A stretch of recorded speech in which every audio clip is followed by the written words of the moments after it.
Hi everyone, in today's tutorial, we are going to show you how to create a permanent Google Meet link. This is perfect if we want a secure meeting link that we can use anytime without having to generate a new one each time. Let's get started.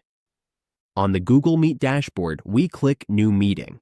After clicking, we go to Schedule in Google Calendar. We click this option.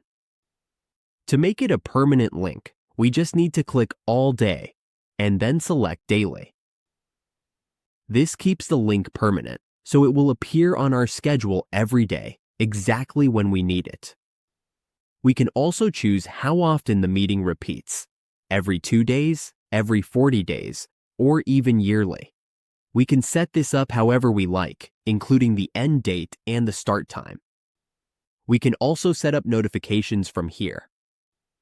The key step is to make sure we select All Day and Daily in the drop-down box. And that's it. Our permanent Google Meet link is now ready to use. With this simple setup, we can save time and make joining meetings easier for everyone.